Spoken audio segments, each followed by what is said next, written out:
విశాఖలోని MVP police station పరిధిలోని సమతా degree college విద్యార్థి సూసైడ్ చేసుకున్నాడు. లెక్చరర్ లైంగిక వేధింపుల వల్లే సాయితేజ చనిపోయాడంటూ స్నేహితులు ఆందోళనకు దిగారు. విద్యార్థి సంఘాలు కాలేజ్కి చేరుకొని వెంటనే లెక్చరర్స్ పై చర్యలు తీసుకోవాలంటూ డిమాండ్ చేశాయి. సాయితేజ సమతా కాలేజ్లో డిగ్రీ ఫైనల్ ఇయర్ చదువుతున్నాడు. సాయితేజ ఉదయం ఇంట్లో ఉరివేసుకొని మృతి చెందినట్లు బంధువులు చెప్తున్నారు. విద్యార్థి సాయితేజ మృతికి కాలేజ్ లెక్చరర్ లైంగిక వేధింపులే కారణమని కుటుంబ సభ్యులు ఆరోపించారు. గత కొద్ది రోజుల నుంచి వేధింపులు ఎక్కువ అవడంతోనే ఆత్మహత్య చేసుకున్నాడని స్నేహితులు చెప్తున్నారు. మృతదేహాన్ని కేజీహెచ్కి తరలించారు.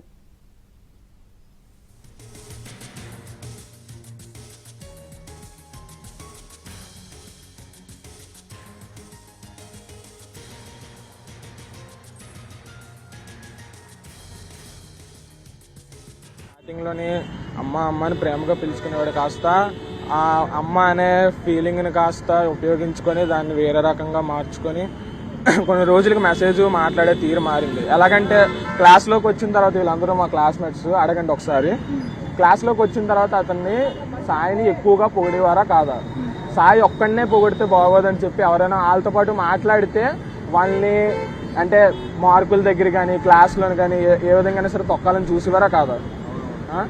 ఎవరైనా సరే అబ్బాయితో మాట్లాడినా సరే ఆ అబ్బాయి అంటే అంత ఇంట్రెస్ట్ అప్పుడు అమ్మాయిలు అంటే అనుకోవచ్చు, అక్క అని పిలుచుకున్న అమ్మాయి ప్రేమగా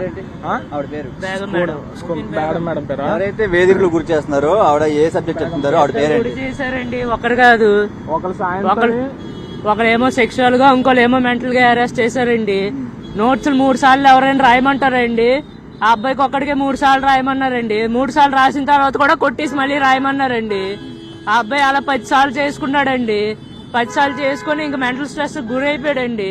ఒక పేరెంట్స్ కూడా ఈ రోజు తీసుకొచ్చారండి. ఆ పేరెంట్స్ తీసుకొచ్చినప్పుడే ఆ అబ్బాయి ఎవరేసి తీసుకున్నాడండి. ఇంట్లో ఎవరు లేని టైం చూసి లాస్ట్ లో ఇంకా అతని చేతిలో నేట్ లేదు, కరెక్షన్ ఈ సిమ్ ఎలాగైనా పాస్ అవ్వాలని చెప్పి నాకు ఇప్పుడు పిల్లలు ఇప్పుడు ఇచ్చారు, నాకు ఇన్ఫర్మేషన్, నాకు రిపోర్ట్ ఇచ్చారు.